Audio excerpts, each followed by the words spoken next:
Assalamualaikum warahmatullahi wabarakatuh. Bismillah, alhamdulillah, salatu wassalamu ala rasulillah Muhammad ibni Abdillah, la haula wa la quwata illa billah, amma ba'du. Pertama-tama, marilah kita panjatkan puja dan puji syukur atas kehadirat Allah Subhanahu wa Ta'ala. Dialah Allah yang maha pengasih, yang kasihnya tak pernah pilih kasih. Dialah Allah yang maha penyayang, yang sayangnya tak pernah terbilang. Kedua kalinya, salawat serta salam tetap tercurahkan kepada Nabi Agung kita beliau, Nabi Muhammad Sallallahu Alaihi Wasallam. Semoga kita mendapatkan syafaatnya kelak yaumil qiyamah nanti. Amin, amin, ya rabbal alamin. Hadirin wal hadirat, pemirsa rahimakumullah. Perjalanan waktu telah membawakan kita masuki bulan Ramadan. Bulan yang penuh mulia, bulan yang dimuliakan oleh Allah Subhanahu wa Ta'ala. Di dalamnya Al-Quran pertama kali diturunkan. Bulan yang penuh dengan rahmah, bulan yang penuh dengan ampunan. Di dalamnya terdapat malam Lailatul Qadar. Bulan yang di dalamnya terdapat ibadah yang paling mulia. Ibadah yang berbeda dari ibadah yang lainnya. Ulama menyebutkan puasa adalah ibadatus sirriyah. Ibadah sangat yang rahasia. Ibadah yang sangat abstrak karena di dalamnya tidak ada unsur sugesti di dalamnya. Kita sholat, orang saja bisa melihat. Kita sodako, orang saja bisa tahu. Kita haji sekampung bisa tahu, tetapi ketika kita puasa tidak ada yang tahu kalau kita sedang puasa. Hanya aku dan Allah saja yang tahu kalau aku sedang puasa. Hadirin wal hadirat, pemirsa rahimakumullah.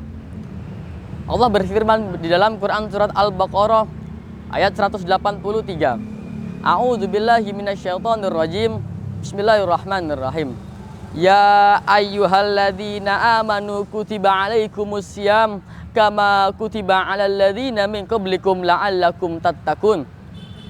Wahai orang-orang yang beriman, diwajibkan atas kamu berpuasa sebagaimana orang-orang yang berpuasa di zaman dahulu agar kamu bertakwa. Hadirin wal hadirat, pemirsa rahimakumullah. Ramadan mendidik kita menjadi insan yang lebih bertakwa kepada Allah Subhanahu wa Ta'ala. Ramadan mengajarkan kita menjadi manusia yang sabar, ulet, dan tahan uji. Ramadan membawakan kita untuk berintrospeksi diri bahwa sesungguhnya kita manusia adalah seorang hamba, tapi sayangnya kita seolah-olah adalah orang yang merdeka. Merdeka dari segala aturan apapun, aturan manapun, aturan siapapun. Merdeka dari aturan Allah Subhanahu wa Ta'ala, melaksanakan segala yang dilarangnya dan menjauhi segala apa yang diperintahnya. Bergelimangan dosa di dalam hidupnya. Na'udzubillah summa na'udzubillah. Seharusnya di dalam bulan Ramadan ini kita jadikan sarana untuk fastabaqul khairat, berlomba-lomba dalam kebaikan, mengharap ampunan dari Allah Subhanahu wa Ta'ala. Rasul juga bersabda, "Man shoma ramadana imanan wahtisaban, ghufira lahu ma taqaddama min dzambi." Siapa orang yang berpuasa di bulan Ramadan karena iman dan mengharapkan pahala dari Allah Subhanahu wa Ta'ala, maka akan diampuni segala dosa-dosanya yang telah lalu. Jadikanlah ibadah puasa Ramadan ini menjadi ibadah puasa yang fastabaqul khairat, selalu berlomba dalam kebaikan. Karena bulan ini adalah bulan yang paling mulia. Di dalamnya dilipat gandakan segala perbuatan kebaikan maupun perbuatan kejelekan. Yang tadinya ibadah sunnah ketika kita laksanakan dilipat gandakan menjadi ibadah wajib. Ibadah wajib dilipat gandakan menjadi 80 kali lipat. Dan seterusnya. Hadirin wal hadirat rahimakumullah. Jadikanlah ibadah puasa Ramadan ini agar menjadi ibadah puasa yang diterima oleh Allah Subhanahu wa Ta'ala. Tapi ingatlah wahai pemirsa, ada 3 golongan di mana jika orang mengikuti 3 golongan tersebut, dia tidak akan diterima ibadah puasanya 1 bulan penuh oleh Allah Subhanahu wa Ta'ala. Mau tahu pemirsa? Mau tahu? Oke, akan saya kasih tahu. Suatu ketika Rasul sedang selesai sholat Idul Fitri, Rasul mengucapkan amin 3 kali. Amin, amin, amin. Sahabat heran, loh, kenapa Rasul mengucapkan amin 3 kali? Padahal tidak ada yang berdoa di sekitar sini. Akhirnya sahabat bertanya kepada Rasulullah, "Ya Rasul, mengapa kau mengucapkan amin 3 kali? Padahal di sini kita tidak ada yang mengucapkan doa sama sekali." Kamu mau tahu sahabat? Mau tahu ya Rasul? Oke, akan saya kasih tahu. Tadi ketika saya selesai sholat Idul Fitri, datanglah malaikat Jibril kepada saya. "Wahai Nabi Allah Muhammad Rasulullah, maukah kau aminkan doaku?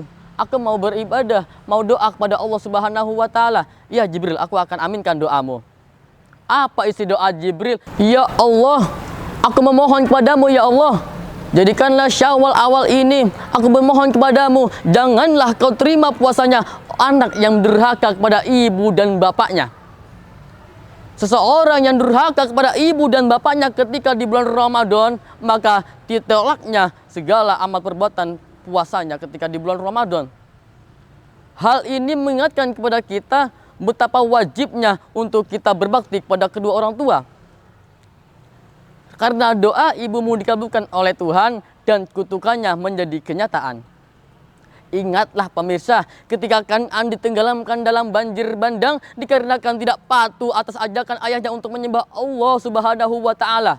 Ingat saja pemirsa, ketika Juraij dicambuk, difitnah oleh warga dikarenakan dia tidak menjawab panggilan ibunya ketika sholat. "Allahumma ummi am sholati." Juraij tetap saja memilih untuk sholat. Lalu keluarlah ucapan mulut dari ibunya, "Ya Allah, janganlah kau cabut nyawa anakku sebelum dia bertemu dengan orang jahat." Dan na'udzubillahnya terkabulkan. Lalu doa yang kedua Jibril apa? "Ya Allah, aku memohon kepadamu ya Allah, jadikanlah bulan Syawal ini, aku memohon kepadamu, janganlah kau terima puasanya istri yang durhaka kepada suaminya." Seorang istri yang durhaka kepada suaminya, tidak patuh atas suaminya, maka dia tidak akan diterima ibadah puasanya 1 bulan penuh oleh Allah Subhanahu wa Ta'ala. Lalu apa doa Jibril yang ketiga? "Ya Allah, di bulan Syawal ini aku memohon kepadamu ya Allah, janganlah kau terima ibadah puasanya seorang muslim yang tidak mau memaafkan saudaranya sesama semuslim." Ma'asyiral muslimin wal muslimat, pemirsa rahimakumullah. Hendaknya kita sebagai orang muslim, orang muslimat, mudah untuk memaafkan segala kesalahan orang lain. Jika kita bisa menoleransi kesalahan kita, mengapa kita tidak bisa menoleransi kesalahan orang lain? Memang pada hakikatnya meminta maaf itu lebih berat daripada memberi maaf, dan memberi maaf itu lebih mulia dibanding meminta maaf. Hadirin wal hadirat rahimakumullah. Tetaplah bagi kita untuk selalu berbuat baik kepada orang yang tidak berbuat baik kepada kita. Bersilaturahmi kepada orang yang selalu memutuskan tali silaturahminya kepada kita.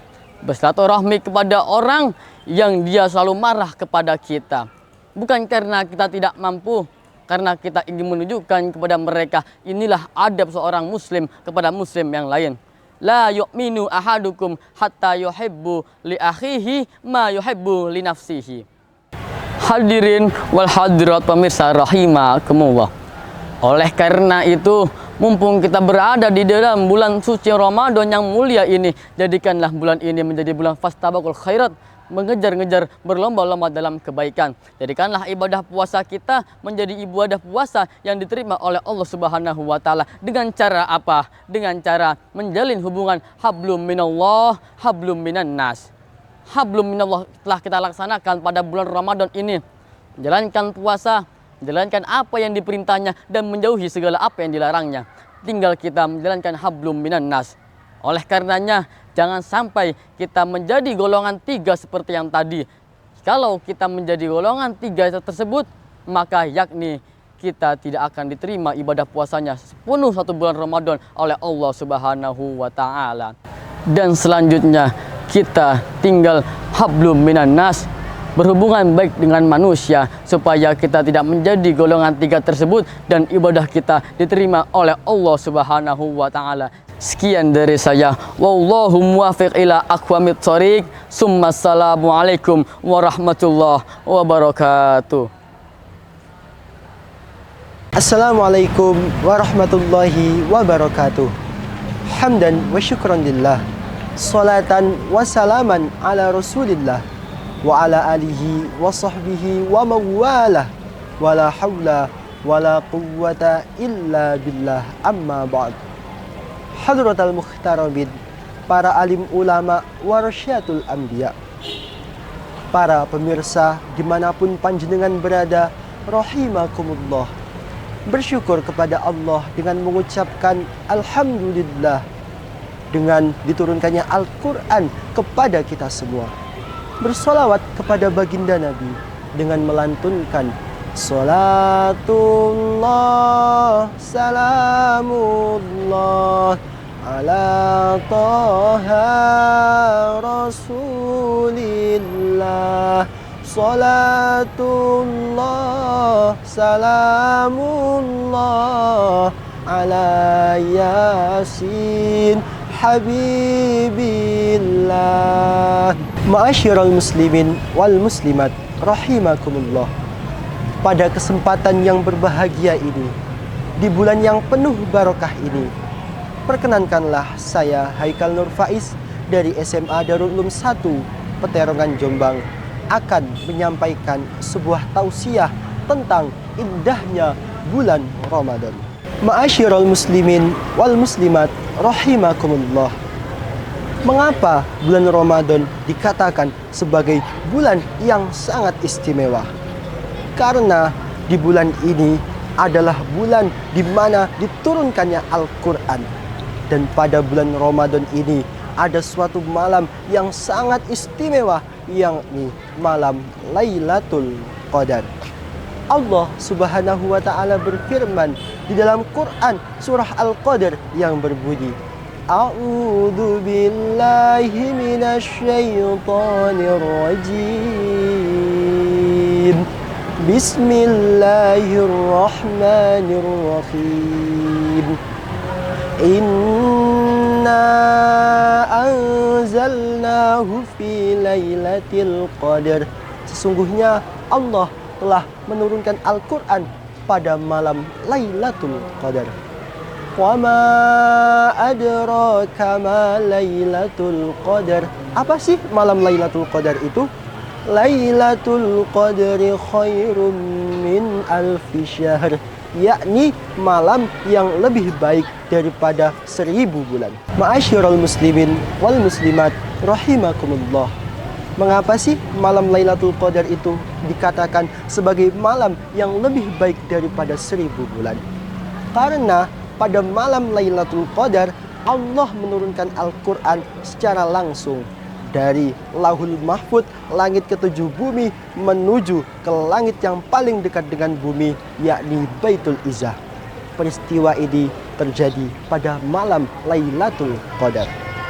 Lalu pada malam nuzul Quran yang bertepatan pada tanggal 17 Ramadan, Allah menurunkan Al-Quran melalui perantara malaikat Jibril kepada Rasulullah Muhammad SAW secara berangsur-angsur. Para pemirsa, lantas apakah hubungannya dengan bulan Ramadan ini? Sebelumnya kita telah mengetahui bahwasannya bulan Ramadan adalah bulan di mana amal ibadah kita dilipat gandakan oleh Allah Subhanahu wa taala. Oleh karena itu, di bulan Ramadan ini marilah kita memperbanyak amal ibadah kita. Dengan cara apa? Di antaranya dengan memperbanyak membaca Al-Quran. Karena setiap satu huruf yang kita baca dari Al-Quran, Allah akan melipat gandakan pahalanya menjadi berkali-kali lipat pahala. Selanjutnya, kita juga dapat bangun malam untuk melaksanakan Qiyamul Lail atau sholat malam. Lalu kita juga dapat memperbanyak sedekah kepada fakir, miskin, ataupun anak yatim piatu. kita juga dapat berbagi-bagi takjil di musola, di masjid, ataupun di jalanan. Serta kita juga dapat memperbanyak zikir kepada Allah Subhanahu wa Ta'ala. Ma'asyiral muslimin wal muslimat rahimakumullah. Intinya, di bulan Ramadan ini, marilah kita memperbanyak amal ibadah kita kepada Allah Subhanahu wa Ta'ala. Karena kita tak tahu apakah tahun depan kita masih bisa berjumpa dengan bulan Ramadan. Para pemirsa rahimakumullah, bulan Ramadan juga bulan yang penuh dengan ampunan, di mana pintu-pintu surga dibuka, pintu-pintu neraka ditutup. Oleh karena itu, marilah kita memperbanyak ampunan kepada Allah Subhanahu wa Ta'ala dari segala dosa-dosa dan juga kesalahan-kesalahan kita. Para pemirsa, walaupun dosa-dosa kita sebesar gunung-gunung yang ada di daratan, walaupun dosa-dosa kita sebanyak buih yang ada di lautan, walaupun dosa-dosa kita sebesar alam semesta seisinya, tapi ingatlah, ampunan Allah Subhanahu wa Ta'ala jauh lebih besar daripada itu semua. Semoga para pemirsa semua diberikan oleh Allah kesehatan, kekuatan untuk melaksanakan ibadah dengan semaksimal mungkin. Para pemirsa rahimakumullah, mungkin ini saja yang dapat saya sampaikan. Semoga dapat bermanfaat. Ungdur maqala wala tangdur mangqala. Assalamualaikum warahmatullahi wabarakatuh.